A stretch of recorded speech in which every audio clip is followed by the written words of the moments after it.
sit back and relax, and if you'd like to click the subscribe button now, I would appreciate your support so much. And if you want to click that like button, and possibly just throw up an emoji in the comments, it would really help out the channel. We're trying to get there. We're struggling a little bit, but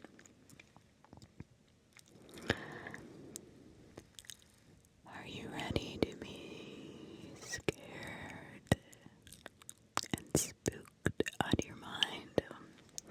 Well, you've come to the right channel tonight, because as I have just learned myself, New York is packed with sinister secrets, drapsels, and macabre stories. They're some of the most haunted places in the world, and definitely in New York lie within the rest of the Empire State, what city folk call upstate New York. But be careful when you want to know about these ghostly thrills, because these are real life stories of murder, insanity, and greed.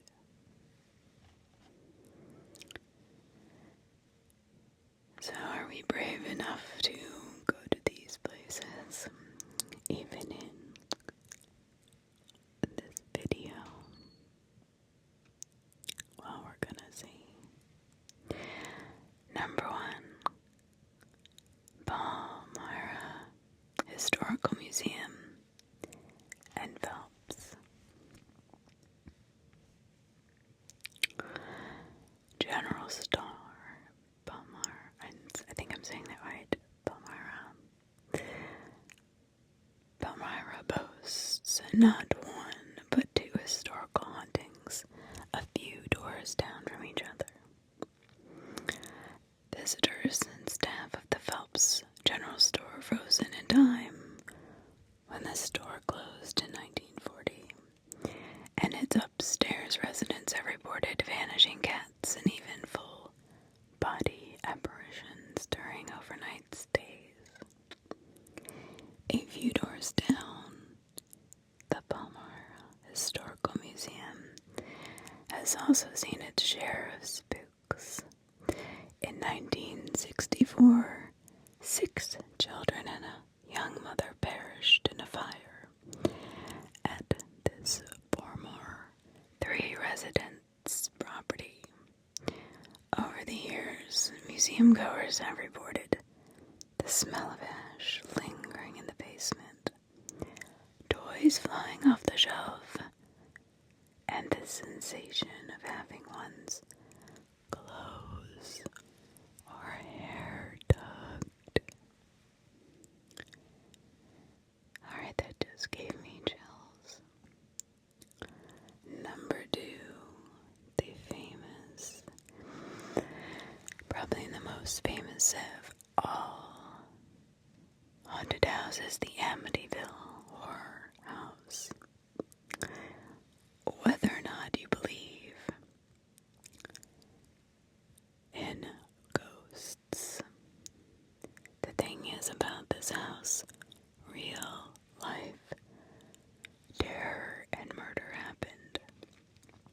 It is a beautiful, cute Dutch colonial style abode at 112 Ocean Avenue. You see, in the early 70s, a young man murdered his parents and 4 siblings with a shotgun while they slept. When another family bought the house after the murders, they reported witnessing all sorts of creepy smells and feelings, and had unexplainable, ominous visions. The family moved out just 28 days later. Although no new hauntings have been reported, the history is still enough to keep you up at night. But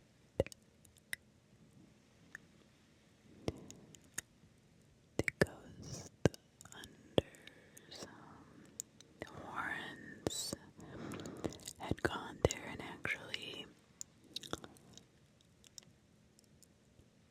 did say that these people were not telling a fib, that this house was haunted, and how Lorraine Warren was notorious for her ability to speak and to the dead, and possibly she removed the entity.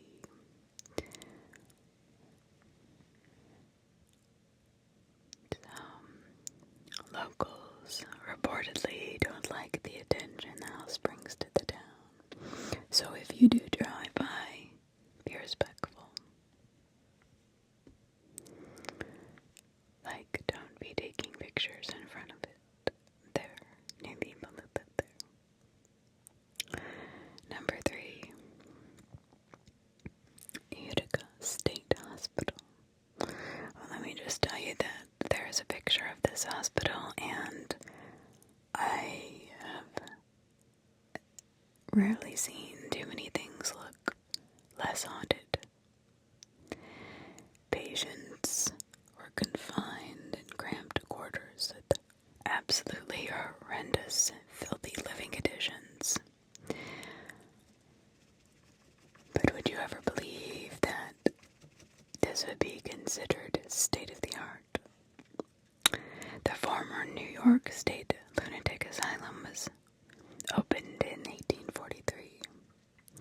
Here, doctors invented the Utica crib, an inhuman, long, shallow cage where they kept agitated people to calm them down or to punish misbehaving residents. Though it closed its doors in 1973, Old Main, the local nickname for it, still stands very firm. People claim they've seen faces looking out of the window, screams that come from the inside of the building. And today it is off limits to the public.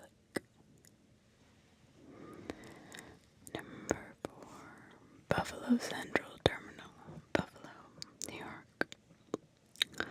For half a century, this Art Deco number was a bustling transportation hub. But although the last train departed in 1979, reports of moving apparitions and the feeling of being watched suggest that BCD remains plenty active with the paranormal. The building is currently undergoing exterior renovation, allowing ghosts to gallivant freely inside. However, when people have gained access to the old 1925 concourse, they have reportedly heard voices.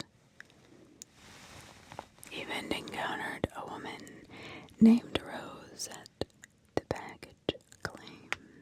That's very specific. Number 5, Rolling Hills Asylum, East Bethany. If you've ever wanted to explore a decaying, falling down, abandoned asylum just with a flashlight and an EVP recorder, consider yourself lucky. These rooms are arrayed with hospital beds, ratty old dolls, and old medical equipment, all amplifying the eerie atmosphere. Make sure to visit the second floor of the East Wing to see if the Shadow People hallway lives up to its ominous name. Oh, here's a fun fact. Appropriately, the former poorhouse was a shooting location for the American Horror Story Asylum. interesting. Oh, number 6, Sleepy Hollow Cemetery, Sleepy Hollow, New York. So there are so many stories of Sleepy Hollow that have turned into fiction, are true. So many scandalous stories that cemetery residents wish they could have taken to their graves. At night, take a lamp lit to her through down tales of murder, suicide, corruption, extortion, and insanity. The stories are so terrifying they will leave you shaking. A handful of famous bodies lie beneath the soil, including a legend himself, the writer of Sleepy Hollow. I mean, wouldn't that be the most appropriate place to bury him? I would imagine so. Washington Irving, if you're curious. If darkness is not your old friend, take a daytime cemetery tour instead. You never know what you'll see. Number 7, the Burn Bray Mansion, Glens Bay. One part of a large estate for the president of the Singer Sewing Company. This Victorian bed and breakfast has frightened more than a few greenhorns. Private ghost hunters and guests alike have sworn to seeing a woman pacing the halls and to hearing unexplained noises, footsteps, and music from an unseen piano. You could stay overnight if you dare. But if that's not for you, the mansion's fall murder mystery dinners serve suspense without as many full-on spooks. Or if you want to go in, there's a paranormal investigation package that offers access to professional ghost hunting equipment and professionally filmed and edited videos of the experience. Oh my gosh. That tells me that there's a lot of spooks and lots of ghosts and creepy stuff that is going to scare the crap out of you. Number 8, the Sagamore Bolton Landing. It is a beautiful, grandiose hotel on a private island overlooking Lake George. I'm pretty sure that Dirty Dancing was filmed here. I'm not 100%, but it sounds like the perfect and looks like the perfect place for rest and relaxation and eternal rest for some guests.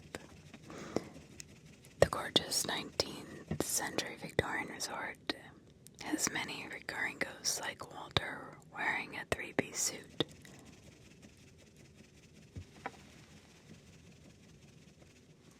And frequently seen in an elevator, Lillian, who watches the boats on the lake. But the Sagamore's most notorious ghost is likely to be found playing outdoors. 70 years ago, a small boy who sold lost golf balls back to the pro shop customers was hit by a car during his search. If you listen closely, you can still hear him giggling. I don't know what is worse, hearing the screams of a child or the giggling. I don't know, giggling is creepy to me. There's something about it that just never sits right with me.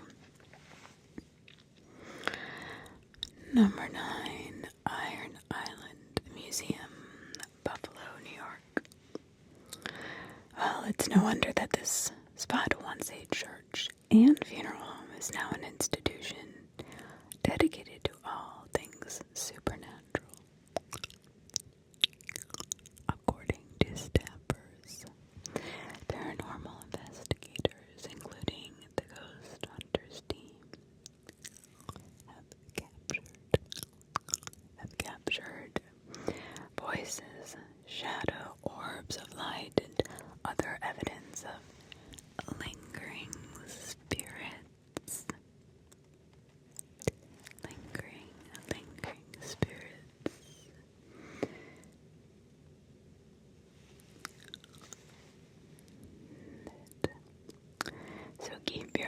eyes peeled for specter of military vet Edgar Zernike, whose ashes went unclaimed in the basement for decades. The museum offers day tours and overnight hunts. Number 10. New York State, in the capital of Albany. So, ghoulish reports describe flickering lights and shadowy figures in this 119-year-old building. Clocks mysteriously rewind by 8 minutes, and a dutiful night watchman who still makes his rounds well after expiring in the structure's 1911 fire. The building is open from 7 a.m. to 7 p.m. during the week. See if you can spot the hidden devil carved into the wall by a disgruntled stonecutter and special Capitol hauntings tours that take place in the fall. Number 11. The Fainting Goat Island in Nichols, New York. For some reason, hotels seem to lure many ghosts in for an extended stay, and I believe this is true because so many old places have had so many guests come in and out, and a lot of people either will go to a hotel to end their own life, or end their own family's life, or just, people have to go to a hotel if they're a serial killer, or if they plan on doing something that they don't want to do at home, which is why I believe there are a lot of ghost stories in hotels and inns. So the inn in Nichols, back in the day, railroad travelers rested their heads here. Some of them never left. See, that's what I'm talking about. Guests have reported feeling someone sitting on their bed or pulling their sheets up. Another visitor claimed he was pinned down in his sleep. Over in the fainting room, 2 apparitions can be heard enjoying tea time, while a boy ghost wanders the building, looking to have some fun.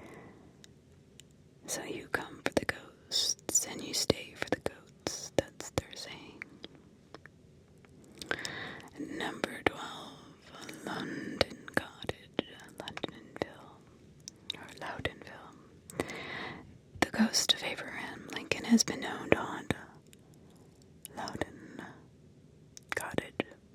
Although the resident never actually set foot inside while he was alive, the cottage once belonged to Clara Harris, a guest of Lincoln's on that notorious night at Ford's Theater. When Lincoln was shot, the blood-stained Harris's dress, which she brought back to Londonville and kept in her closet. Harris claimed that Lincoln's ghost came to her room, sitting in a rocking chair and staring at the closet. He's been seen several times since then. Number 13. Fort William Henry Museum, Lake George. Lake George is also just a beautiful place to visit as well. In 1757, Fort William Henry was lost when thousands of French soldiers attacked and destroyed the military stronghold during the French and Indian War. Though the Fort William Henry Museum is actually a replica built in the 1950s of the original British stronghold of Lake George, that hasn't stopped the spirits of the soldiers from returning. Guests have reported feeling their hair pulled and hearing whispers like, "Hurry up, hurry up," while shadow people appear in visitor photos. Number 40, Landmark Theater, Syracuse. It might seem like a treat to visit the grand former movie palace that brought a cosmopolitan glamour to the city back in the 1920s. But the century-old beauty home comes with a price. Their ghosts remain. There are few known entities who haunt the Landmark Theater, including Oscar, an old stagehand who might make the lights flicker, and Clarissa, an actress who supposedly died falling from the balcony. Clarissa has been reported to carry lilacs and frighten rock bands smoking in the backstage tunnels. Number 15, The Dandy House in Stale. The Dandies only lived in this house for 4 years before fleeing from what they said was ghost activity. The family reported unexplained burns on their skin, though that's not just ghosts. The sound of chanting in the woods and a phantom car running people off the road. Things were so bad that a friar from nearby St. Bonaventure University came to perform a structural exorcism, which ultimately proved unsuccessful. Today, the current owners regularly host ghost tours and overnight investigations. They even have live streams you can catch sight of a spirit from your home. I don't know why, but looking at that, I got the chills. Oh my gosh, that out of all of these, that's the one that's most haunted. Number 16,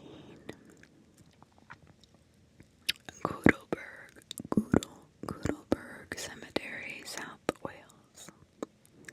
This small cemetery in western New York is populated with the settlers of its rural town, but its most famous resident is a little more spectral. According to legend, local Dr. Albert Speaker's questionable practices resulted in the deaths of many women and their unborn children, who are supposedly buried in the cemetery. Locals claim that Speaker haunts the graveyard, accompanied by the sound of crying babies near the cemetery's pond. I'd imagine that he was doing very, very illegal things, and maybe even used that to cover up himself as being a serial killer. Some have reported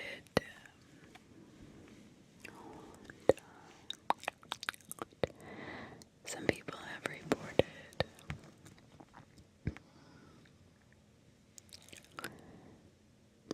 on the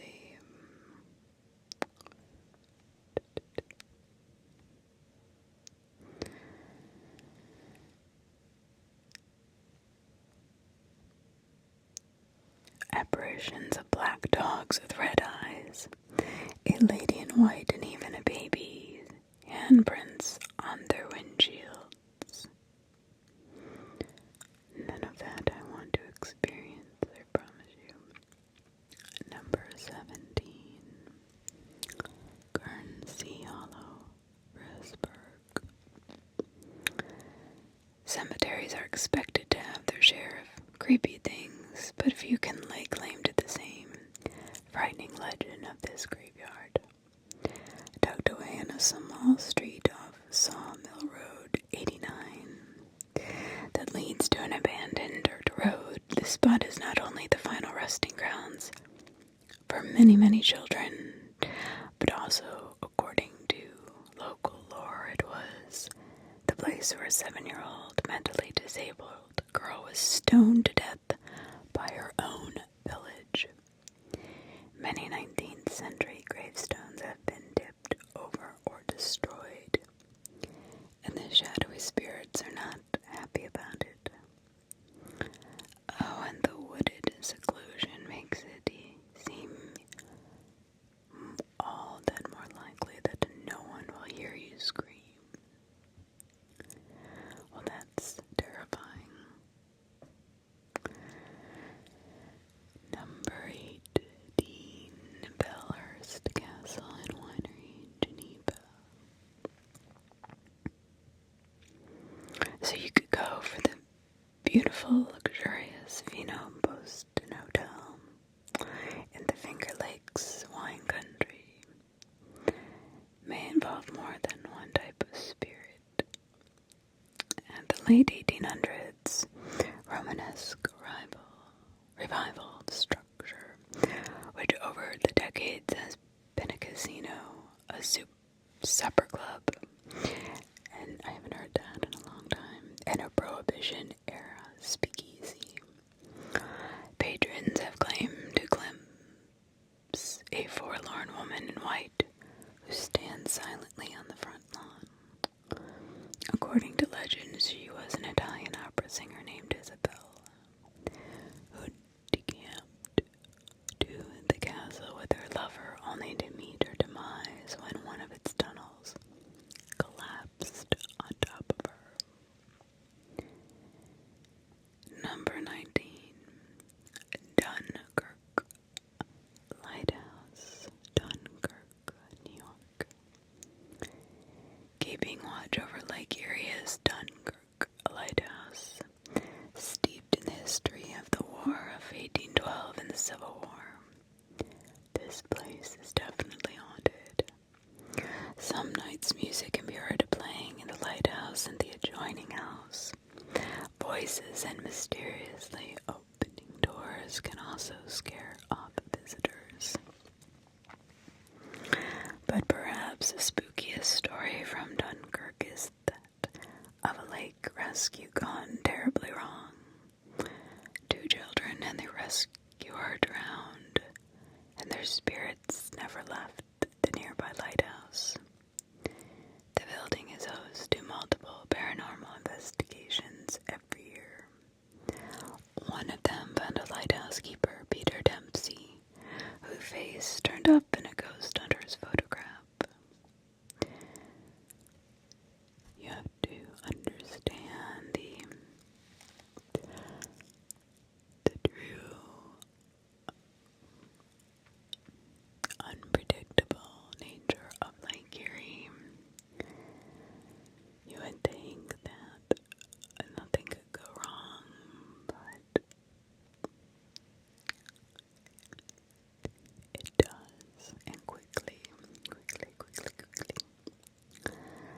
Number 20, Hyde Hall, Cooperstown.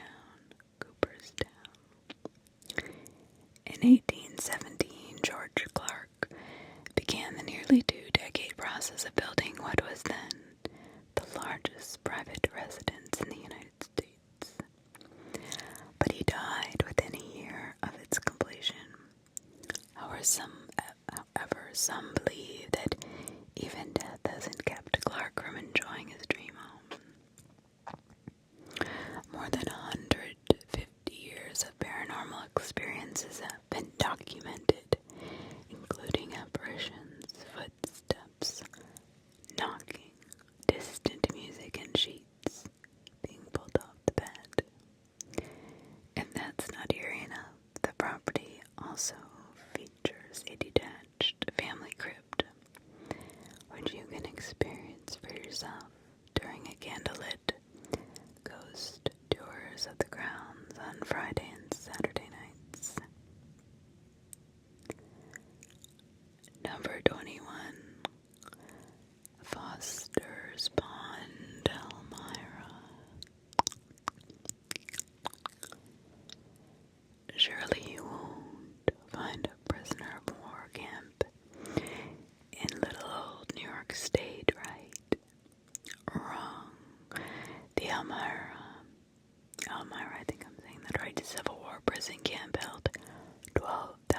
100 Confederate soldiers, 1864 to 1865, and during that time, nearly 25% of them died from malnutrition, exposure to brutal winter elements, and disease caused by unsanitary conditions.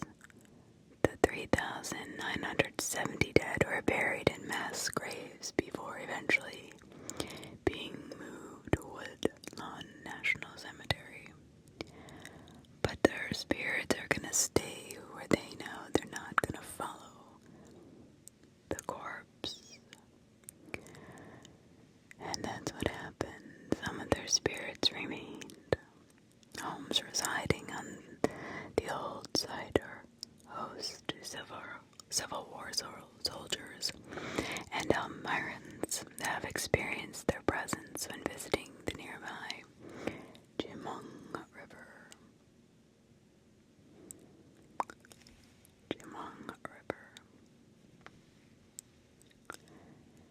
Can you imagine anything? I did not know New York was so haunted.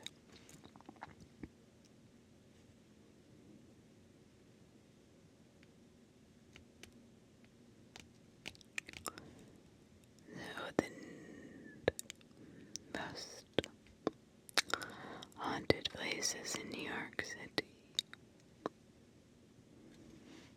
Oh, what are they? Back to Time Out. That is the name of the magazine that writes this.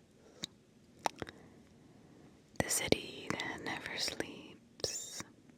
There are haunted places in New York City whose inhabitants might keep you up at night or heading home early, from historic haunted houses to long-time taverns. The tenants at these venues might give off an eerie feeling or prompt a sudden urge to change your plans. Fact or fiction? These personas of paranormal activity will put you on high alert. Number 1, the Merchant's House Museum. These are all in New York City. Once owned by the Treadwell family, this historic NoHo townhouse apparently seems to have one member that still lives there. It's suspected that Gertrude Treadwell, the last Treadwell to occupy the house until her death in 1933, is keeping an eye on the home she grew up in. Since becoming one of the more under-the-radar museums, 3 years later, strange sights, sounds, and smells have been reported. Yet the staff seems unfazed as ghost tours offer here frequently. Number 2, Morris Jumel Mansion. So this is Manhattan's oldest remaining house, and it has seen a lot of activity. It was George Washington's temporary Revolutionary War HQ to the locations where Lin-Manuel Miranda's busted out Hamilton rhymes. Then there's one-time scandalous owner Eliza Bowen Jumel, who quickly married second hubby Aaron Burr. They might be still lurking around. Similar stories involve sightings of a soldier and a young girl. Number 3, McCarran Park Pool. Well, the pool looks pretty uneventful as far as apparition activity or paranormal.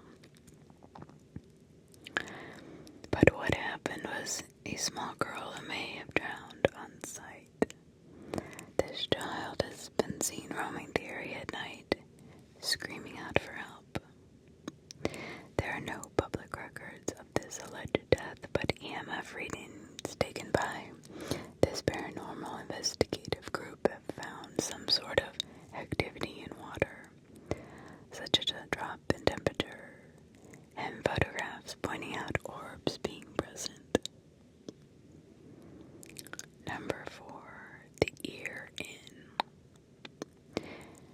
the city's oldest drinking establishments, this Soho landmark pub is said to have a long-term patron who likes to make his presence known, so to speak. Back in the day, sailors and longshoremen flocked here to get a drink. One of them hasn't gone home yet. A cheeky ghost named Mickey is said to have had a tragic ending. He was a sailor who got hit by a car in front of the bar and died. But he mainly makes himself known by flirting with the ladies at the bar. Number 5.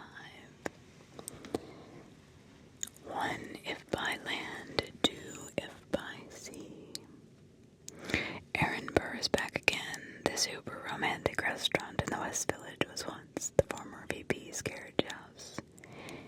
He and his daughter, Theodosia, are presumed to be among the spirits, causing the waitstaff some havoc.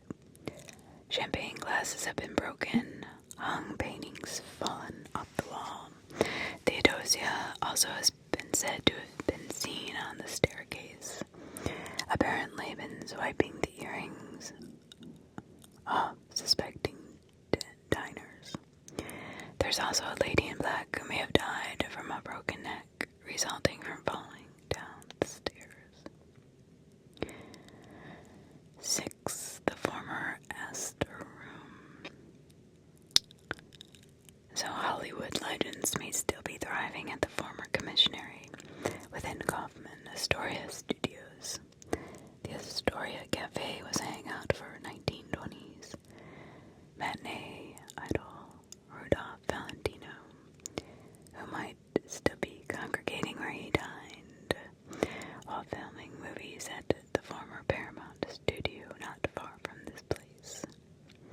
And apparently Valentino has also been spotted around old haunts in Los Angeles, making him quite the quintessential East Coast, West Coast hopper. Number 7 is White Horse Tavern.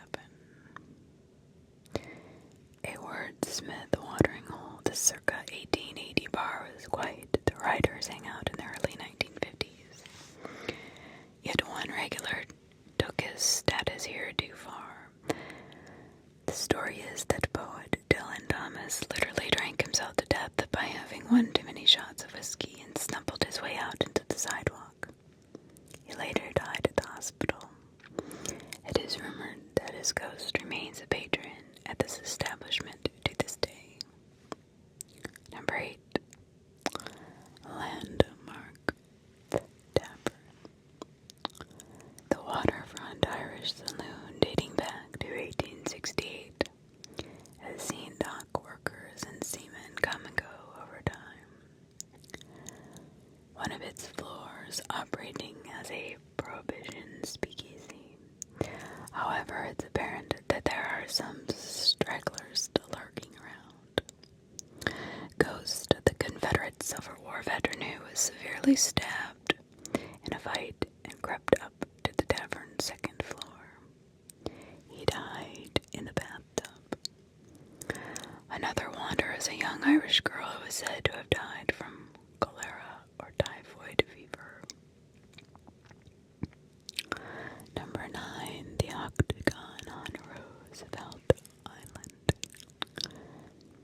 Before being rebuilt as upscale high-rise, this rotund has a spooky past. As part of the New York City Lunatic Asylum from 1841 to 1894. The asylum was the subject of journalist Nellie Bly's expose, 10 Days in a Madhouse, uncovered the mistreatment of its patients while the presence of ghosts is up for debate. The article had a comment from a resident noting that his dog would stare at a corner and start barking as though someone were there. That would scare me. Number 10, the House of Death. I don't know why, but that just gives me the creeps. Greenwich Village, brownstone along West 10th has witnessed much sorrow, with reportedly many mysterious tenant deaths occurring here. According to Ephemeral New York, psychic Jan Bryant Bartell wrote about seeing former resident Mark Twain in her living room one night in her book, Spirit Rift, Spray from a Psychic Sea. Twain told her that his name was Clemens and that he had a problem here. I gotta settle. And then he disappeared. But I wonder about all the other going on that were so horrific. Number 11, the Algonquin Hotel. While the management officially says no, it's quite possible that the members of this vicious circle who once met regularly for lunch at the hotel made their presence literally known. So a Travel and Leisure magazine article noted that during a major renovation, unexplained noises happened, and a photograph of writer Dorothy Parker, a member of its intercultural circle, fell off the wall. Maybe Dorothy misses hanging out with her hotel homies. Number 12, New Amsterdam Theater. While Aladdin has been gracing the main stage display, the house has another active performer with its wings. One time, Ziegfeld Follies chorus girl named Olive Thomas. According to Playbill, Olive died by suicide in 1920, but has been making her theatrical presence known so much that her pictures were hung up at every entrance so that the cast and crew would greet her on their way in and out. And that's kind of terrifying. Number 13,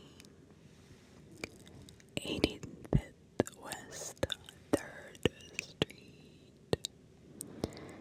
In 1845 and 46, this location, now a NYU building, was the home of Edgar Allan Poe, who penned parts of his opus, The Raven, there. Only a single banister apparently remains from the original layout, and some have reported spotting Poe near it. I can't believe that actually, if any poet's house should have been spared, it should have been Poe's, that's for sure. Number 14, the Billop Conference House. Now, in the late 1700s, British loyalist Christopher Billop, the owner of this 1680s stone homestead, allegedly killed a female servant suspected of spying for the Patriots. Both the victim and murderer said to haunt the premises with the apparitions of patrolling redcoats. Number 15, the Dakota. So it's one of the most famous apartment buildings in New York City and possibly one of the most haunted.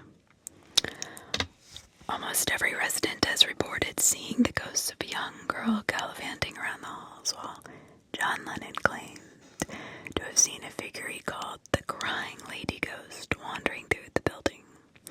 Lennon himself may still be floating around. Yoko Ono says she saw his spirit sitting at his piano saying, "Don't be afraid, I'm still with you." Number 16, the Washington Square Park.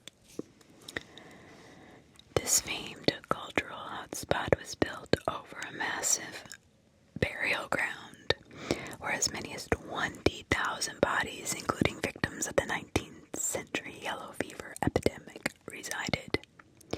And if poltergeist taught us anything, it's that you do not develop on top of the dead. Hell no. What were they thinking? Number 17, St. Mark's Church in the Bowery. So, for some reason, this place of worship is also a hotbed for ghosts, including that of Peter Stuyvesant, whose remains are buried in the churchyard. Number 18, Hotel Chelsea. The artist hangout is well known for providing lodging to rock stars and cultural celebrities.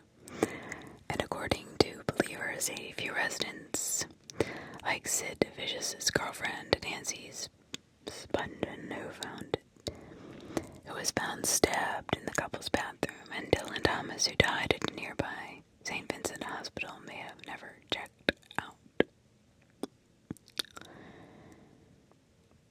So what do you think about the absolutely terrifying haunted places of New York? There are a few.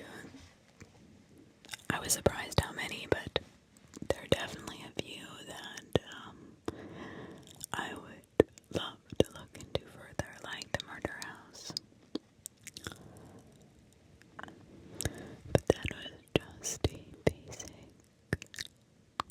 overview of the spookiest haunted places in New York, both upstate and in the city. Surprising, actually, how old some of these buildings are that are still standing today. And also surprised at the buildings that they have torn down as well. I really thought Bo's house would have been memorialized, but maybe not. He's got a pretty odd past, and maybe they just didn't want to, I don't know, encourage that. I don't know. Or maybe it just wasn't suitable. That could be it too. But it always surprised me that a house built today won't last. I mean, you're redoing the siding and so many